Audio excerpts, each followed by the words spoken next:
96,9. Santana FM. No ar, ponto de encontro. Um convidado especial, um assunto interessante, importante para você conhecer, aprender e saber mais. Ponto de encontro. Agora, na Santana FM. Ok, 16 horas e 47 minutos. Hoje tá tudo assim, parece que meio atrasado. Não posso reclamar, o volume de comerciais está até bom, então deve ser isso. Boa tarde, doutor Rafael Lisboa, como vai? Boa tarde, Luiz, boa tarde, ouvinte, prazer estar aqui novamente. Prazer é todo nosso. O mercado de trabalho como um todo, para todos os trabalhadores, seja inclusive para os profissionais liberais. Sim. Tá meio tenso, não tá? Tá. A economia não tá aquecida, né? E por economia aquecida, disse aquela que os produtos e os serviços vão sendo movimentados, né? A empresa vende o automóvel, que movimenta o setor de transporte, que movimenta aquele setor de vendas, e movimentando a venda, movimenta o comércio em geral, os serviços, os produtos. Quando aquela engrenagem para de girar, é que o reflexo vai atingindo todo mundo, e de todos os setores, não importa, inclusive os prestadores de serviço, né? Contadores, advogados, etc. Nós temos aí algumas medidas que estão sendo adotadas pelo governo para tentar minorar os efeitos da crise, porque quando a coisa aperta, muita gente fala, não vamos falar em crise, porque é uma palavra muito pesada, isso traz um pessimismo, uma falta de disposição para tentar, as pessoas querem de uma forma psicológica evitar pensar na crise, mas os efeitos práticos dela estão aí, e por mais que nós sejamos positivos ou queiramos ser otimistas, né? Otimista, é inevitável fazer parte dela, né? E parte dela estão as empresas das mais variadas, mas com uma representatividade maior, as indústrias, as grandes indústrias, as grandes montadoras, os grandes produtores, né? As mega empresas que conduzem a economia, a macroeconomia brasileira, e que tem em média 2, 3, 4, 5, 6 mil funcionários. Sim, indústria plástica, indústria química em geral. Extrativista. Sem dúvida. Não é? Essa turma, quando manda uma pancada de funcionário embora, ela causa esse efeito cascata que o doutor há pouco falou, porque se manda, vamos supor aqui, uma empresa de automobilística, por exemplo, lá em São Paulo tem muito, São José dos Campos, ABC Paulista, né? As montadoras mandam aí 400, 500 funcionários embora, indiretamente, mais uns 800 empregos de prestadores de serviços são prejudicados, porque 500 empregados foram mandados embora. Desde a padaria da esquina do cara, ao posto de gasolina, a farmácia, né? Porque o cara é demitido, então ele vai comprar menos pão, ele vai evitar ir à farmácia, ele vai comprar menos carne no açougue, ele vai colocar menos gasolina no carro, e aí vem esta cadeia. Lazer, vai cortar roupa, não é supérfluo, o quarto é tudo. E agora o governo vem adotando medidas que, inclusive, o doutor Rafael vai explicar, diz que não são novas as medidas, e que fazem referência à redução da carga de trabalho e uma redução salarial acompanhada dessa redução. O que é isso em termos práticos para a gente saber? Pois é, Luigi, nós estamos aí, né, depois daquelas medidas provisórias do PIS, né, aqui alterou as regras do PIS, agora, por fim, uma medida que vai adiar o recebimento do PIS, depois daquela medida do seguro-desemprego, né, que alterou regras do seguro-desemprego e convertida em legislação, as duas, do PIS e a do seguro, o governo agora lançou mão de uma medida que não é novidade no direito do trabalho. Nós já conhecíamos essa medida, ela é inspirada em outros países, né, economias desenvolvidas usam dessa possibilidade, e até no Brasil já existia uma previsão que a medida consiste no seguinte: em períodos de extrema dificuldade, aquelas empresas que estão passando por uma dificuldade estrutural de mercado, não de má gestão, né? não uma mas situação, oriundas da economia mesmo. Sim, aquelas que são notáveis, aquelas que são reconhecidas até pelo sindicato dos empregados, né? Que tem que participar da negociação. Nesses casos, permite-se que seja reduzida a carga horária e uma redução proporcional no salário. Algumas empresas já estavam fazendo isso, né? Mediante acordo coletivo ou convenção coletiva com os sindicatos, e não era uniforme nacionalmente. Então, essas MPs que foram publicadas aí no dia 6, né, noticiadas na mídia, com a previsão de regulamentação até o dia 12, publicação até o dia 12, regulamentação, elas vão tentar uniformizar e definir alguns conceitos que não se tem na legislação. Então, o que está sendo proposto é que seja reduzida a carga horária e os salários em 30%. A medida prevê isso. Essas reduções são temporárias, elas vão ser de 6 meses a 12 meses. Sim. Os funcionários que tiverem nessa situação, que tiverem um salário reduzido, eles vão ter uma compensação de estabilidade que seria 1/3 daquele período que houve redução. Então, por exemplo, uma empresa que adotou a redução por 6 meses, aquele empregado que teve reduzido, além dele não poder ser demitido, os empregados não poderão ser demitidos na vigência do programa, vai preservar o emprego. Além disso, ele vai ter 1/3 de manutenção do emprego após a vigência. Ele ainda vai ter um período de garantia. Esses 30% de redução, e aí que vem o problema, né? Alguém vai ter que pagar por isso, né? Esses 30%, a empresa vai reduzir a carga horária em 30% e o salário em 30%. Mas o Estado, o governo, vai pagar 15% dessa redução. Ou seja, no final das contas, o salário vai ser reduzido a 85% e não 70%. É algum seguro-desemprego que vai receber do governo? Sim, a aposta do governo é exatamente essa. A aposta do governo é que será mais barato custear esses 15% do salário e permitir a redução e a manutenção de alguns empregos, que o governo estima em 50 mil, a protestos, a divergências com relação a essa conta, e seria mais barato custear esses 15% do que pagar seguro-desemprego para os funcionários que forem demitidos, do que não permitir a redução e deixar a demissão acontecer e depois o governo ter que arcar com o seguro-desemprego. Tem uma série de regras aí a serem definidas para quem vai encaixar nesse perfil, quais as empresas. Eu ia lhe perguntar isso agora, porque não está regulamentado ainda, né? Não. Porque há uma apreensão muito grande se o comércio comum, vamos dizer assim, né, a loja de confecções, a loja de eletrodomésticos, se elas também vão ter direito de fazer. Então, na verdade, nós vamos ter um final de semana prolongado, né? Vamos passar, o pessoal adora o final de semana. Com certeza. Não é? Às vezes, sábado e domingo, vai ter sexta, sábado e domingo, que geralmente é o que opta as empresas, né?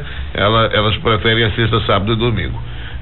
Tem essa possibilidade e tem a possibilidade de reduzir o horário. O horário de trabalho.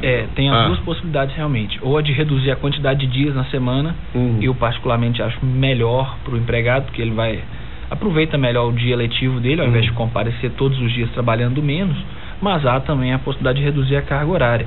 Lembrando que todas essas negociações têm que ser feitas com os sindicatos da categoria, e aí já surgiu a primeira dúvida. E aquelas empresas e aqueles empregados que não possuem um sindicato? Aí, a princípio, eles estariam excluídos, porque é preciso a participação sindical. Isso não é uma medida provisória, não pode abrir mão disso, porque é constitucional que as negociações coletivas sejam assistidas pelo sindicato da categoria. Pois é, porque aí onde eu também vejo algum problema, porque, como você disse, não tem o amparo, o respaldo de uma classe, de uns representantes de classe, mas em contrapartida, o cara que tem uma loja de confecção, ou duas, que sejam 3, né, tem aí 3, 4 lojas de calçados, por exemplo, ele também não deixa de ser um administrador que teve queda nas suas vendas e que não vai ter condição de manter como mantinha. Às vezes a gente vê 5, 6 funcionários de uma loja de calçados, por exemplo. Falou, opa, eu estou com 7 pessoas em pé o dia inteiro na loja e entraram 2 pessoas para comprar o dia inteiro. Não, com relação ao comércio, eu já entendo que é possível já. Na verdade, Luiz, eu já entendo que essas negociações, eu não tenho dúvida disso, elas já podem acontecer. Elas já estavam acontecendo, né? Por exemplo, os comerciários poderiam negociar com os sindicatos, assim como o pessoal extrativista fez, algumas empresas, automobilística também fizeram reduções desse tipo. A única diferença que a MP vai trazer é que agora vai ser uma coisa mais uniforme e o Estado vai custear uma parte através do FAT, uma fatia bem generosa. 15% da redução vai ser custeada pelo governo. Isso vai ajudar, vai desonerar, veja só, a empresa vai desonerar 30% da folha, certo? Folha e, concomitantemente, encargos e impostos, né? Ou não? Não, aí é que tá. Na verdade, só do salário em si. Porque os encargos, eles vão ser pagos não pelo salário total que era antes, mas pelo novo salário, aquele 85%. Tá. Então, há uma redução também, na ordem, vou colocar de 30%, no que vai ser depositado como valor de FGTS. Aí seria 15%. Aí seria 15%, porque a empresa vai recolher sobre o novo salário, de 85%. Perfeito. Entendeu? Então, o FGTS vai ser recolhido sobre 85%, que é a nova remuneração, o INSS também, e isso vai ter repercussões previdenciárias no futuro. É evidente que no cálculo da aposentadoria lá no futuro vai contar lá, vai dar uma baixa nesse período. Mas ainda há também a defesa de que daria de qualquer jeito, porque o seguro-desemprego ele não corresponde à remuneração. Veja bem que o seguro-desemprego ele tem um teto, é em torno de R$ 1.300. Então, eu já vi casos já de empregados que ganhavam 5 mil e foram demitidos. Não há nenhum seguro. O seguro-desemprego não vai salvar ele em nada. Imagina um sujeito perder uma remuneração de 5 mil para 1.300. A perda é imensa. Então, para esse de 5 mil, por exemplo, o salário dele diminuiria para 4.250. E é o caso também que muitos que são afastados temporariamente, por esse período máximo de 6 meses, eles têm que manter um vínculo empregatício com a empresa e não podem trabalhar para outra, né? Ele não pode ter a carteira assim, não, vou ficar 6 meses parado em casa, 5 ou 2 meses que seja, então vou fechar em outra empresa. Ele não pode fazer isso, né? Mas você fala do layoff, né? Aquele que é posto para fazer treinamento. Porque a empresa afasta com redução de salário, mantendo alguns benefícios, mas olha, vai ficar 6 meses, mas você está à disposição da empresa, você vai estar em casa, porque não tem produção, não tem como escoar ou vender a produção, mas o cara, parece que algumas empresas exigem até cursos, não é isso? Na verdade, não poderia colocar, não existe a possibilidade de simplesmente pôr em disponibilidade. O que existe na lei é o layoff, né, que é aquela colocação do empregado por um período fazendo curso. O contrato fica suspenso, ou seja, é pior para ele o layoff do que essa sistemática que a MP propõe. Ou então seguro-desemprego, mandar embora. Ou então reduzir custeando tudo. Então, o que o Estado está dando é uma quarta alternativa, digamos assim. Não vai ser o seguro-desemprego, não vai ser o layoff, não vai ser a demissão. Vai ser um programa, que eles estão chamando ele de PPE, Programa de Proteção ao Emprego, onde a empresa vai poder diminuir 30%, mas vai ter uma compensação através do FAT.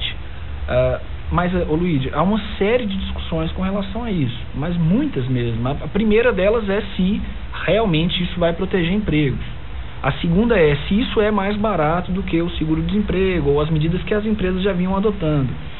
Se isso é possível de ser feito mediante medida provisória. E uma série de dúvidas. Quais são os conceitos que a medida provisória vai regulamentar? Quais são as empresas que vão poder utilizar? O que é uma justificativa econômica? Porque a proposta já diz que não vai ser a má gestão, não vai premiar aquela empresa mal gerida. Está quebrando porque o cara é ruim administrador. Mas com que critério que você levanta uma segurança? O governo não vai fazer auditoria independente de cada empresa. A gente imagina que realmente essa regulamentação vai dar divergência. Mas a recomendação para os empregados é aguardar. Aguardar. Não tem como fazer nada individualmente, é esperar ver o que a empresa dele vai fazer, o sindicato dele vai fazer. Tranquilidade nesse aspecto, porque o desespero não contribui com nada, e depois é possível revisar isso judicialmente, se for o caso, né? A gente ainda vai discutir muito sobre isso aqui, eu imagino. Nós estamos conversando, doutor Rafael Lisboa. Vou roubar um tempinho aqui do Tribuna Livre, porque nós acabamos atrasando aqui em função dos recados aqui dos nossos anunciantes, mas nós voltamos daqui a pouquinho. Se você tem alguma pergunta, alguma dúvida, quer respondê-la, quer que ele responda, ligue aí o 3242-9696 ou mande via WhatsApp no 37-8828-8001, perguntas sobre esse tema ou outros na área do trabalho. Em qualquer lugar, seu ritmo. 96,9. Ok, 17h06. Nós seguimos aqui com o nosso ponto de encontro, conversando com o doutor Rafael Lisboa, assuntos da área do trabalho. Nós vamos pegar um pedacinho aqui do Tribuna Livre, depois a gente emenda tudo, porque eu atrasei aqui 15 minutos com o doutor Rafael Lisboa. Ô, doutor Rafael, a moça, duas moças aqui perguntando, uma não quis se identificar, a outra está lá em Divinópolis, está nos ouvindo, a Nayara mandou a pergunta via WhatsApp no 37-8828-8001. Nayara lá de Divinópolis, por que eles estão colocando tanto obstáculo no seguro-desemprego? Eu já tentei entrar 2 vezes e estou voltando pela 3ª vez. Tem obstáculos aí sendo colocados? Ou são as regras que mudaram? Pois é, Luigi, a primeira coisa que eu posso dizer para o ouvinte se o obstáculo a que ela se refere é o fato de ser recolocada em outro emprego, né, com a mesma CBO, que é a Classificação Brasileira de Ocupações, isso já existia. O que sempre se quis fazer com o seguro-desemprego é não pagar ele logo no requerimento, mas sim ter um cadastro geral dividido por regiões, com uma classificação das ocupações, de modo que a pessoa que saia de um emprego, lhe seja ofertado um outro emprego com a mesma qualidade, o mesmo salário na mesma localidade. Isso já está na lei, isso é antigo, mas não vem sendo aplicado. Em algumas regiões se aplica em maior ou menor, ou em outras em menor medida.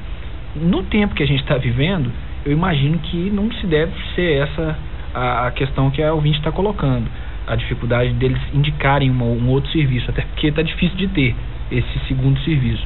Agora, se a dificuldade que ela se refere no valor das parcelas e na quantidade de tempo, realmente as mudanças foram bem radicais. Veja que antigamente você precisava trabalhar 6 meses. Hoje o primeiro requerimento é 1 ano. Durante um período, nós chegamos a conversar aqui, foi 1 ano e meio até a vigência, enquanto a MP perdurou. Agora está sendo 1 ano. Então, realmente dificultou bem. Agora, o que a ouvinte pode fazer é primeiro ir ao Cine, tentar resolver todas as pendências, e se não for atendida, que ela consulte um advogado para avaliar se o Cine, se a recusa por parte do órgão é legítima, né? Ok, a outra ouvinte ligou 3242-9696 e dizendo o seguinte: ela trabalha de carteira assinada 2 anos e meio. Ela acompanha uma idosa. Eu perguntei, então, a senhora é cuidadora de idosos? Ela falou, não, eu sou enfermeira domiciliar. Uhum. E a carteira é assinada como enfermeira domiciliar. Certo. E 2 anos e meio ela foi à agência do banco para saber o que ela tinha no fundo de garantia. Chegou lá, não tem nenhum tostão no fundo de garantia. O que ela deve fazer? Foi um dos dois: ou a patroa não está pagando, ou o contador não está pagando para a patroa. E ela quer saber o que fazer nesse caso. Pois é, Luiz, a questão é o seguinte: quem trabalha como cuidador de idosos, empregado doméstico, e até a presente data, o empregado doméstico, ele não tem o direito ao FGTS, ele é facultativo. Sendo facultativo, ela não vai ter fundos lá, a não ser que a empregadora tenha optado em depositar. A patroa não é obrigada a depositar o fundo de garantia. Sim, salvo se ela optou em depositar, e aí a partir do momento que ela faz essa opção, primeiro, ela tem que continuar. Aí ela não pode parar. Interessante deixa eu falar isso, porque às vezes pode ocorrer situações em que antes da lei, antes da situação, já estou tentando atender vocês aqui. A Paloma Tá com o trabalho na linha aí, só um minutinho. E a Paloma não tá podendo atender vocês ainda. E a pessoa às vezes depositava, mas com as mudanças da lei, aquela coisa toda, ela falou, tá ficando muito pesado, eu não vou colocar o fundo de garantia. Aí não pode, né? Sim, começou a primeira vez, tem que seguir. É antigo essa questão do FGTS, de alguns empregadores que depositaram durante um tempo, acharam caro e pararam de depositar. Não pode. A lei é bem clara nesse aspecto. Uma vez que fez a opção pelo FGTS, ele já não é mais facultativo. Aí é preciso depositar durante todo o contrato. Provavelmente no caso dela, a patroa infelizmente não fez a opção. Lamentavelmente, até a presente data, o doméstico não tem FGTS, ele sai com uma mão na frente e outra atrás. E aquele que trabalha no âmbito familiar para a pessoa ou para a família, ele é doméstico. Não importa se ele é o piloto do helicóptero, se ele é o motorista, o jardineiro, o cuidador de idosos, babá, etc. Quem trabalha no âmbito residencial é caracterizado como doméstico. Tá muito bem. Tá respondendo a pergunta aí, amiga. Diz aqui, eu trabalho no sol, sob o sol o dia todo. Eu tenho direito adicional pela exposição ao ultravioleta, são os raios UV, né? Tem isso, quem trabalha tem direito a adicional de exposição. Não seria nem salubridade, nem periculosidade, é outro adicional de exposição? No caso aí, quem trabalha exposto ao sol, até 2012, 2013, não tinha direito algum. Não era levado em conta a radiação ultravioleta, porque não existe nas NRs, nas normas regulamentares, a previsão para o raio UV. Porém, há a previsão para calor. E a grande questão que se levantava era se o calor provocado pelo sol poderia ser considerado calor. Ou não, se seria só algum outro tipo de aquecimento industrial, etc. Só que ficou definido agora que o trabalho no sol, não pelo raio ultravioleta, mas se o calor for excessivo e é acima dos limites de tolerância, e aí vão ser feitas umas medições. Nesse caso, ele tem direito à insalubridade. Depende do período de exposição e do limite de tolerância. Aí vai fixar a insalubridade, a gente sabe que ela é de 10%, 20% ou 40% sobre o salário mínimo. No Rio de Janeiro, salvo engano, existe uma lei municipal ou lei estadual que os termômetros alcançando 43 ou 44 graus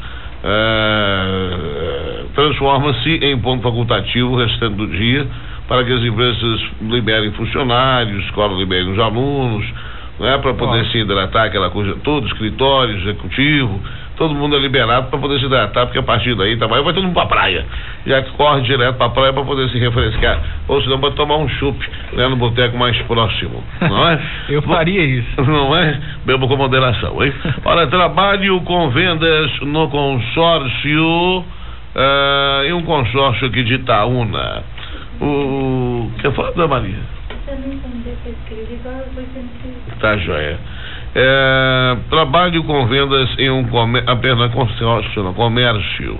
O comércio e tal. O meu salário é variado. Na hora do meu acerto, qual salário a empresa deve considerar? O maior? Pois deve receber um tanto pela carteira e um tanto por fora. O salário a ser considerado é a remuneração total, né? A soma daquela parte fixa mais a comissão. Agora, a pergunta é porque quem recebe comissão, geralmente o salário oscila para baixo e para cima. Não é levado em conta o maior, é levado em conta uma média dos últimos 12 meses. Isso é o que está na CLT. Porém, especificamente em Itaúna, os comerciários, existe uma norma coletiva que diz que vai ser levado em conta ou os últimos 12 ou os últimos 6. O que for maior, a média dos últimos 12 ou a média dos últimos 6. Então a rescisão dele vai ser feita tendo como base de cálculo a média dos últimos 12 ou a média dos últimos 6. Porque ele é comerciário e porque a convenção coletiva de Itaúna. Agora, para as outras categorias, se a convenção não disser nada, quem é comissionista recebe pela média dos 12 meses. É uma forma de pagar com justiça, né? Raio Violeta já foi, trabalho aqui no comércio já foi, a dona Maria, enfermeira, também aqui já foi. Deixa eu ver, tem 44 anos, tem 27 anos e 9 meses de carteira. A pessoa tem 44 anos. E não, isso aqui não é assunto, doutor Rafael. Isso aqui é aposentadoria, isso é previdência. Mas tudo bem, o que é isso? Tem 44 anos. tem 27 anos e 9 meses de carteira assinada. A aposentadoria especial, 25 anos em uma empresa só, ou os 27 anos com a insalubridade. Já dá? É o Estevão quer somar o tempo de insalubridade mais 27 anos de empresa e mais 25 anos, porque só está numa empresa só. Não faz diferença, não faz? Somar insalubridade com o tempo de empresa, mais o tempo que ele fica no sol para aposentar. Essa pergunta é previdenciária, mas tem vários pontos aí que precisam ser verificados, né? A primeira é que perceber insalubridade ou periculosidade por si só não dá direito à aposentadoria especial. Uma coisa são aquelas tabelas do Ministério do Trabalho, que são as tabelas que eu me oriento na área trabalhista, e outra coisa são as tabelas previdenciárias que diz lá qual que é o tempo especial e não necessariamente coincide. Isso é importante de ser dito aqui na área trabalhista. Não é porque você recebe adicional de insalubridade que você está contando tempo especial. É preciso fazer essa distinção. Outra coisa que precisa olhar, não tem nada a ver se ele trabalha numa empresa ou só ou em várias, né? Mas é preciso olhar qual é o grau também do tempo especial que ele quer contar. Isso é bem previdenciário, Luiz. Muito bem. A gente tem que trazer aqui, tá faltando um profissional, sabe? A gente não consegue trazer um colega, pode indicar. Pode indicar um colega da Previdência que possa nos trazer esclarecimentos aqui. A gente tenta às vezes convidar, mas tá faltando. Tá faltando mercado? É pouco advogado previdenciário, porque isso dá muito trabalho? Sim, de fato, a área previdenciária ela é carente de profissionais, mas existem bons profissionais aqui na região, tem que procurar. Muito bem, eu quero pedir desculpa ao ouvinte, ficou pendente aí a respeito da unidade do INSS em Itaúna, se ela está em funcionamento. Há uma parada geral aí no país, primeiro no estado de Minas Gerais, mais de 29 cidades aderiram e, infelizmente, com a correria hoje, nós tínhamos que confirmar aí se a unidade, inclusive se alguém estiver ouvindo aí, trabalhar na INSS de Itaúna, nos informe aqui via WhatsApp do 3788288001, se a unidade de Itaúna está funcionando normalmente. Tem gente com perícia marcada e dá sem saber se a unidade está funcionando. Mas foi uma correria aqui, nós estamos com a Carlinha que está de férias também, então a coisa vai apertando. Bom, deixa eu ver aqui se a pergunta, Rafael. Boa tarde a todos. Eu gostaria de saber por que a prefeitura não paga, ou seja, recolhe FGTS. Você sabe? É preciso saber qual é o vínculo que ele tem com a prefeitura, né? Existe, com o Estado, é possível ter um vínculo estatutário, que é aquele concursado, aquele que é regido pelo Estatuto do Servidor. Esse não tem FGTS, porque ele tem estabilidade. Não justifica ter os dois, estabilidade e FGTS. Porque o FGTS é justamente para conter uma demissão. Se ele tem estabilidade, ele já está assegurado. Existe uma outra forma de vínculo, que é a forma de vínculo seletista. Ele é um empregado público, ele é contratado pela CLT. Os que não são concursados. Aí esse é preciso ter direito ao FGTS. Mas existe uma terceira via, que é o contrato administrativo. Para atender uma necessidade excepcional de interesse público, transitória, uma coisa que deveria ser a exceção da exceção. Nesses não tem FGTS. Mas o que a gente verifica na prática, não estou dizendo que é o caso de Itaúna, que eu não pesquisei especificamente isso, não teria problema nenhum em dizer que mas é porque realmente eu não pesquisei especificamente esse caso. Mas as prefeituras costumam contratar pessoas com contrato administrativo em áreas que não são excepcionais e temporárias, por exemplo, professor, carcereiro, etc. Isso é vedado pela legislação.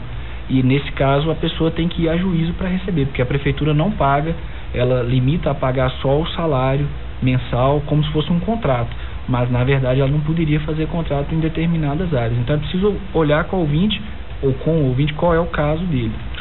Perfeitinho. Tomamos aí 20 minutos do nosso Tribuna Livre com o Dr. Rafael Lisboa, que hoje é o nosso convidado para falar do direito de trabalho. O pessoal até quer que o Dr. Rafael venha mais vezes no programa, mas a agenda dele, gente, está ficando cheia, muita audiência para lá e para cá. Não é aqui, né? O neófito advogado que chegou nos primeiros meses, agora está com a agenda cheia, anda com tablet para lá, GPS, GMS, é uma coisa, até sinal de fumaça até para achar o advogado que o pessoal está fazendo, porque são muitas causas trabalhistas locais e intermunicipais. não é?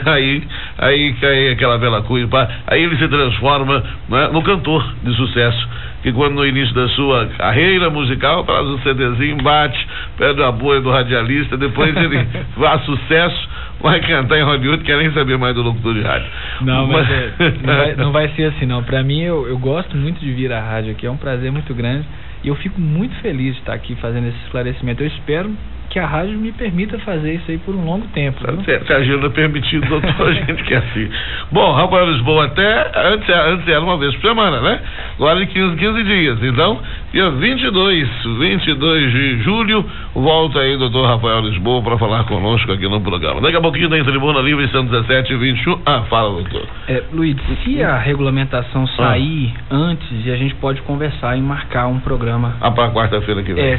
Se for regulamentado mesmo essa matéria, porque aí vai mudar bastante coisa. Aí realmente. Perfeito. Ficamos então acompanhando as mudanças do país para convocar extraordinariamente, né, como fazem os nossos vereadores um pouquinho antes de sair de férias. Fazer um plantão, né? Contrato extraordinário, né, para poder reforçar o caixa. Né? Muito bem. 17h21, voltamos com a Tribuna Livre.